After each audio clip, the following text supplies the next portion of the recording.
லிங்கம் வாஸ் நண்பர்கள் அனைவருக்கும் சிவசரவணனின் அன்பான வணக்கங்கள். இந்த வீடியோவில் கோவில்களுடைய சிறப்பையும், அதாவது எந்த கோயிலுக்கு போயிட்டு வந்தால் கட்டடம் கட்ட முடியும், தடைகள் இல்லாமல் இருக்கிறது, பணம் கிடைப்பதற்கு டிஸ்டி இல்லாமல் இருக்கிறது, முன்னோர்களுடைய சொத்து கிடைக்கிறதுக்கு, வீடு கட்டிகிட்டு இருக்கும்போது திருமண தடைகள் விலகி நம்ம வீடு முழுமையடைகிறதுக்கும் திருமணம் நடப்பதற்கும் ஒவ்வொரு கோயிலாக நம்ம பார்ப்போம். வாங்க, ஃபஸ்ட்டு பழனிக்கு போயிட்டு வந்தாக்கா என்ன பலன் அப்படின்னாக்கா, பழனிக்கு செவ்வாய்க்கிழமை அன்னைக்கு மத்தியானம், அதாவது சாயலட்ச பூஜை நடக்கும். ஒரு 5 மணிலேருந்து 7 மணிக்குள்ளே ராஜ அலங்காரத்தோடு இருப்பார். அபிஷேகத்தையும் பார்த்துட்டு அதுக்கப்புறம் அலங்காரத்தையும் பார்த்துட்டு வந்தோம்னா வீடு கட்டுறதுக்கு ஏதோ ஒரு வகையில் தடை இருந்தால் நிவர்த்தி ஆகும். செவ்வாய் திசை நடக்கிறவங்க கண்டிப்பாக இந்த பழனிக்கு போயிட்டு வந்தோம்னா வீடு கட்டுறதுக்கு உண்டான வாய்ப்பு வரும். திருச்சேரையூர் கடன் நிவர்த்தீஸ்வரர் திருக்கோவில், சரவேஸ்வரர் ஆலயம் அப்படின்னு சொல்லுவாங்க.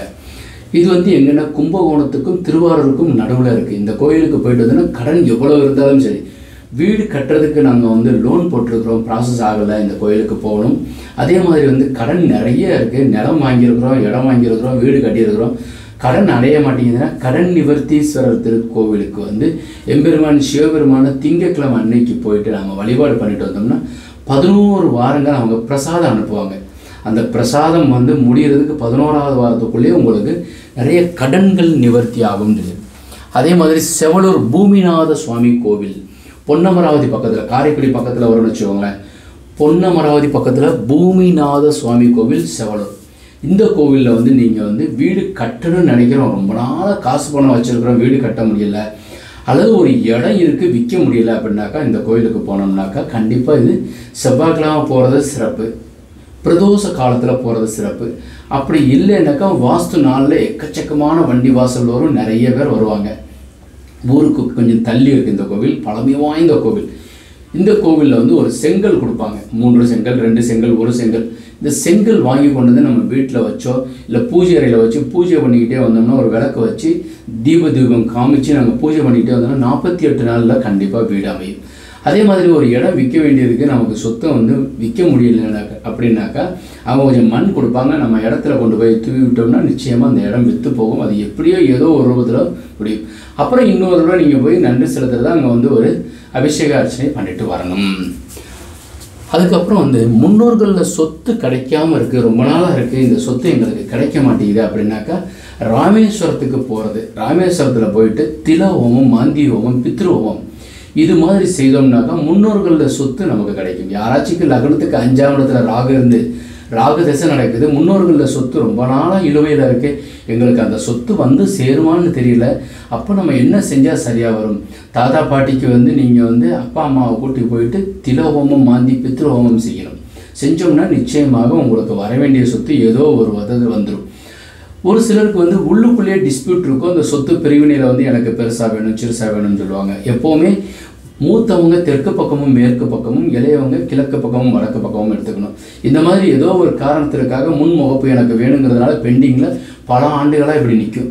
ஸோ அதை நிலுவையில் சரியாக ஆகிறதுக்கு நீங்கள் ராமேஸ்வரம் போகணும். அதே மாதிரி பூமி சாபம் ஏதோ உங்களுக்கு முன்னோர்களில் இந்த மண்ணை தூத்தி விட்டு கிராமத்தில் ஒரு சிலர் செய்வாங்க. இந்த மாதிரி ரொம்பவும் ஆக்ரோஷமாக கோபம் இந்த வீட்டில் இருக்கிறவங்க யாருமே சரியாக இருக்க மாட்டாங்கிறது, மண் தூத்தி விட்டு போவாங்க. அதுக்கு பேர் தான் பூமி சாப விமோச்சனம். இது பாபநாசத்தில் போயிட்டு இதை நீங்கள் செய்யணும். யாராச்சும் ஒரு பெண்கள் உங்களுக்கு ஏதோ உங்களுக்கு சாபம் மாதிரி விட்டுருக்குறாங்க அப்படின்னா உங்களுக்கு நிச்சயமாக இந்த ஜென்மத்தில் வீடு கட்டுறது, இடம் வாங்குறதுங்கிறது ஒரு செங்கல் கூட நகட்டி வைக்க முடியாது. அதுக்கு பேர் தான் பெண் சாப விமோச்சன ஹோமம். பாபநாசத்தில் போய் செஞ்சோம்னா செய்த பாவங்களும் முன்னோர்கள் செய்திருந்த பாவமும் கண்டிப்பாக இந்த பாபநாசத்தில் அந்த தீர்த்தம் வரும். முழுக்க முழுக்க வாஸ்துபடி இருக்கிற கோவில் ரெண்டுமே. நான் சொல்கிற இந்த ராமேஸ்வரமும் பாபநாசத்தில் இருக்கிற எம்பெருமான் சிவபெருமான் அங்கே இருக்கிற கோவிலும் ரெண்டும் வாஸ்துபடி இருக்கு. கடல் தீர்த்தம் அலையில்லாமல் இருக்கிறது ராமேஸ்வரம். அதே மாதிரி மேலிருந்து அருவியாக வர்றது பாபநாசம். ரெண்டுமே பாவத்தை போக்கும். ஸ்ரீ வாஞ்சியம் வாஞ்சிநாத சுவாமி கோவில் இது என்ன அப்படின்னாக்கா திருவாரூர் மாவட்டத்தில் இருக்கு. இந்த கோவிலில் முன்னோர்களில் ஏதோ ஒரு சாபம் வாங்கியிருக்கிறாங்க. ஸோ வாரிசுகள் இல்லாமல் போய்கிட்டே இருக்குது.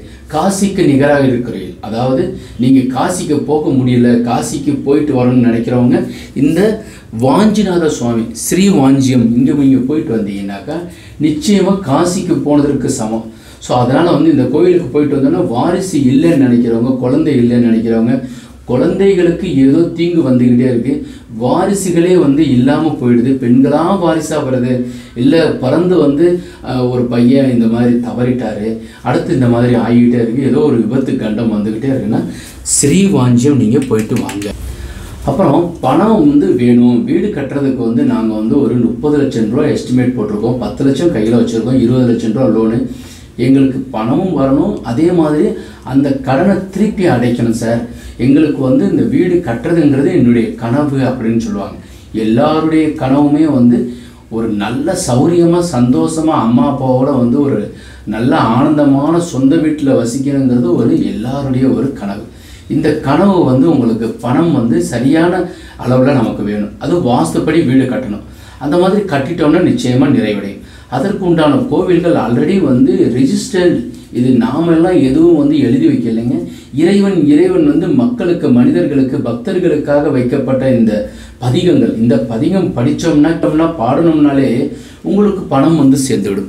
இந்த பணம் கிடைக்க வந்து நெய்யும் பாலும் தயிரும் கொண்டு நித்தனை பூசனை செய்யலுற்றார் அப்படின்றது வந்து காஞ்சிபுரத்தில் வந்து பஞ்சுப்பேட்டை அப்படின்ற ஒரு சின்ன ஒரு பகுதி, அந்த கோவிலில் வந்து ஓனேஸ்வரர் ஓனகாந்தேஸ்வரர் அந்த கோவில் வாய்ப்பு இருந்தால் காஞ்சிபுரத்தில் இருக்கிறவங்க கண்டிப்பாக வாய்ப்பு இருந்தால் அந்த கோயிலுக்கு போயிட்டு வாங்க. இந்த பாடல் பாடின உடனேயே அன்று இரவுக்குள்ளேயே பணம் வரும், இது நான் அடியேன் உணர்ந்திருக்கிறேன். அதனால் நிச்சயமாக தேவைப்படுறவங்க இந்த பாடல் ஒரு விளக்கு வச்சுட்டு மனதார கேளுங்க, இல்லை பாடுங்க, புஸ்தகத்தில் நீங்கள் வச்சு பிரித்து வச்சு பூச்சி அறையில் பாடுங்க. அதே மாதிரி திருவாவடுதுறை இடரினும் தளரினும் இடதருணோய் தொடரினும் உணகரல் தொழுதழுவேன் கடல் தண்ணீர் அமுதோடு கலந்த நஞ்சை, இந்த பாடல் வந்து திருவாவடுதுறை ஆதீனமே அங்கே தான் இருக்குது, கிட்டத்தட்ட 200 கணக்குக்குள்ளே வேலை செய்கிறாங்க. இந்த பாடல் பாடணும்னா திரும்பி இந்த பாடல் பாடி முடிச்சதுக்கப்புறம் உங்கள் அக்கௌண்ட்டில் பணம் வரலாம், இல்லை யாரோ ஒருத்தவங்க கொண்டு வந்து கொடுப்பாங்க, அதனால் இது கேட்கலாம். அதே மாதிரி திருவிழிமில்லலை வாசி தீரவே படிக்காசு பெற்ற இடம்னு சொல்லுவாங்க. ஸோ வாசி தீரவே காசு நல்குவீர் மாசில் மிரலையீர் ஏசல் இல்லே இறைவர் ஆயினீர் கரைகள் காசை முருகன் இப்படின்ற ஒரு பாடல். இந்த 3 பாடல் கனகதார ஸ்தோத்திரம், அப்புறம் வந்து ஆனந்த லஹரி, சௌரிந்தரிய லஹரி, இது மாதிரி நிறைய சொல்லியிருக்கு. அதில் நீங்கள் வந்து அபிராமி அந்தாதி இந்த மாதிரி பாடல்களில் இந்த 3 பாடல் நெய்யும் பாலும் தயிரும் இடரினும் தளரினும் வாசி திரவே காசன் எக்கச்சக்கமான பொருள் 100க்கு 100% வரும். என்னுடைய கமெண்ட் செக்ஷனில் இந்த 3 பாடல் கேட்டுட்டு காசு வரலைன்னா தயவுசெய்து நீங்கள் போடலாம். இந்த பாடல் பாடணும் காசு வரலைங்கிறது, ஏன்னா இறைவன் நிச்சயமாக கிடைக்குங்கிறது நம்பிக்கையோட பாடுங்க, கிடைக்கும். அடுத்தது வந்து திருப்பாம்புரம் ராகுகேது, அதாவது நஞ்சுண்டேஸ்வரி நிறைய வந்து விஷ ஜந்துக்கள் வீட்டில் வந்துக்கிட்டே இருக்குது, பாம்பு அதிகமாக எங்கள் வீட்டு பக்கம் வருது, அதனால் இதுக்கு வந்து என்ன செய்யலாம், எனக்கு ராகு திசை நடக்குது, கேது திசை நடக்குது, வீடு கட்டணும், பெரிய அளவில் கட்டணும், ராகு கேது தோஷம் இருக்குதுன்னு சொல்கிறவங்க திருப்பாம்புரம் ராகு கேதுக்கு உண்டான சேர்ந்த கோவில். இதுக்கு வந்து காலசர்ப்ப யோக பரிகாரம் அங்கே வந்து செய்துக்கிறதுக்கு ராகு காலத்துலேயோ அல்லது சனிக்கிழமை காலையில் 9 to 10 போய் செய்துக்கிட்டோம்னா நிச்சயமாக பல வழிகளில் பக்கத்தில் இருக்கிற வீட்டில் இருக்கிறவங்களே வந்து உங்கள் மரத்தினுடைய கிளையினுடைய தண்ணி விழுகுது, இல்லை உங்கள் வாரி தண்ணி எங்கள் இதில் விழுகுது, இது மாதிரி சின்ன சின்ன இடையூறுகள் செஞ்சுக்கிட்டே இருந்தால் இந்த கோயிலுக்கு போயிட்டு வந்தால் இந்த திருப்பாம்புரம் நாகதோஷ நிவர்த்தி, மக்கள் பக்கத்தில் இருக்கிறவங்க தொந்தரவும் நிவர்த்தி ஆகும். அப்புறம் திருச்செந்தூர் சஷ்டியில் விரதம் இருந்தால் அகப்பையில் கர்ப்பம் உண்டாம், சட்டியில் இருந்ததுனா அகப்பைக்கு வர்றதுன்னு சொல்லுவார், அந்த மாதிரி இல்லைங்க, சஷ்டியில் விரதம் இருந்தால் அகப்பையில் கர்ப்பம் உண்டாகும். சஷ்டியில் வந்து அதாவது கந்த சஷ்டி தீபாவளி அப்போ நடக்கும் இல்லையா, அது மாதிரி நடக்கிறத திருச்செந்தூரில் தான் ஃபெமிலியர். சிக்கலில் வேல் வாங்கிட்டு திருச்செந்தூரில் வந்து அசுரனை வதம் செஞ்சுட்டு அங்கேருந்து நேராக திருச்செந்தூர் முதல் படை வீடாகிய திருச்செந்தூர் மதுரையில், திருச்செந்தூர்லேருந்து அசுரனை வதம் பண்ணிட்டு மதுரையில் வந்து முதல் படை வீட்டில் இருக்கிற திருப்பரங்குன்றத்தில் வந்து தான் வந்து திருக்கல்யாணம் பண்ணிக்கிறார். அப்போ திருச்செந்தூர் இது வந்து என்னென்னாக்கா குருவனுடைய ஸ்தலம். ஸோ எங்களுக்கு எக்கச்சக்கமாக பொறாமல் இருக்குது, பக்கத்தில் இருக்கிறவங்க ஏதோ ஒன்று செய்கிறாங்க, எங்களுக்கு தாங்கவே முடியலை, ஏதோ ஒரு வழியில் எங்களுக்கு தொந்தரவுகள் வந்துக்கிட்டே இருக்குது. ஸோ அப்போ வந்து எங்கள் மேலே இருக்கிற வந்து கோபம் குறையணும், ஸோ ஏதோ ஒரு வழியில் எங்கள் மேலே வந்து ஏதோ தவறான ஒரு கண்ணோட்டம், காசு பணம் நிறைய சேர்த்துருக்கோம், இல்லை நிறைய இல்லாமல் இருந்துமே நாங்கள் கஷ்டப்பட்டுட்ருக்கோம், ஒரு அச்சம் வந்துக்கிட்டே இருக்குது, பயம் வந்துக்கிட்டே இருக்குது. இந்த திருச்செந்தூரில் இருக்கிற முருகன் மாத்திரம் வேல் வந்து திருப்பி கீழே பூமியில் படும்படி வச்சுருப்பார். வருடத்தில் ஒரே ஒரு முறைவாக வந்து கந்த சஷ்டி அன்னைக்கு தான் வந்து அந்த அசுரனை வதம் பண்ணுவதற்காக அந்த வேலை எடுத்து குத்திட்டு இன்னும் பூமியிலேயே வச்சுருவார். அதனால் வந்து திருச்செந்தூருக்கு போயிட்டு வந்தோம்னா வீடு கட்டும்போது யாரோ ஒருத்தவங்க ஏமாற்றம் செய்கிறாங்க, இல்லை அங்கேருந்து காசு வர வேண்டியது இவங்க முடிக்காமல் காசை போட்டு இழுத்து எங்களுக்கு நிறைய பணம் வாங்கிட்டு இருக்காங்க, இல்லை கேலி குத்தா எங்களுக்கு வந்து நினச்சிக்கிட்டு எவ்வளோ பெரிய கட்டடத்தை இழுத்துக்கிட்டே இருக்கிறாங்க. உடனே முடியணும்னா வியாழக்கிழமை அன்னைக்கு மத்தியானம் 1 to 2 கண்டிப்பாக திருச்செந்தூருக்கு முருகனை போயிட்டு முருகபெருமானை போயிட்டு நீங்கள் வந்து மனதார வேண்டி ஒரு விளக்கு போட்டு மனதார வேண்டிக்கோங்க. ஒருவேளை உங்களுக்கு குருதசை நடந்து குரு நேசம் பெற்றிருந்தால் திருச்செந்தூர் மட்டுமே கோவில். எம்பெருமான் முருகனை போய் நீங்கள் வழிபாடு பண்ணிட்டீங்கன்னாலே நிச்சயமாக அடுத்த தடைகள் எல்லாமே விலகிடுவார். மதுரை மீனாட்சி அம்மன் கோவில் அடியன் இருக்கின்றது இந்த மீனாட்சி அம்மன் கோவில் அருகில் இருக்கின்றேன். அதனால் வாய்ப்பு இருக்கிறவங்க ஒரு முறை மதுரை மீனாட்சி அம்மன் கோவில் பார்த்துட்டு அப்படியே திருப்பரங்குன்றமும் அதுக்கப்புறம் பழமுதிர்ச்சோலை 6வது வடை விடையும் பார்த்துட்டு என்னுடைய அலுவலகம் வந்து தெற்கு வாசலுங்கிற ஒரு பகுதியில் இருக்கேன்.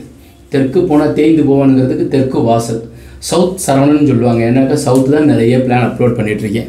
மதுரையில் இருக்கிற மீனாட்சி அம்மன் கோவில் வந்து புதன் கஷேத்திரம். வாய்ப்பு இருக்கிறவங்க, புதன் திசை நடக்கிறவங்க, புதன் ஜாதகத்தில் நீசம் பெற்றிருக்கிறவங்க அவசியமாக புதன்கிழமை அன்னைக்கு காலையில் 6 to 7 திருவனந்தல் பூஜை அல்லது இரவு பள்ளியறை பூஜை 2ல் 1 ஏதாவது ஒன்று கண்டிப்பாக கலந்துக்கோங்க. நிச்சயமாக குழந்தை பாக்கியம் வேணுங்கிறவங்க, சப்போஸ் வீடெல்லாம் சரியாக இருக்குதுன்னு சொல்லி நிறைய பேர் சொல்கிறாங்க, அவன் எப்போ வந்து எங்களுக்கு பாக்கியம் கிடைக்கும்னு தெரியலைன்னா ரெட்டையாக கொடுப்பார். எம்பெருமான் சிவபெருமான் மட்டுமே வந்து எல்லா ஊர்கள்லேயும் வந்து உலகத்திலேயே எல்லா ஊர்கள்லேயும் காட்சி தான் கொடுத்துருக்கார்.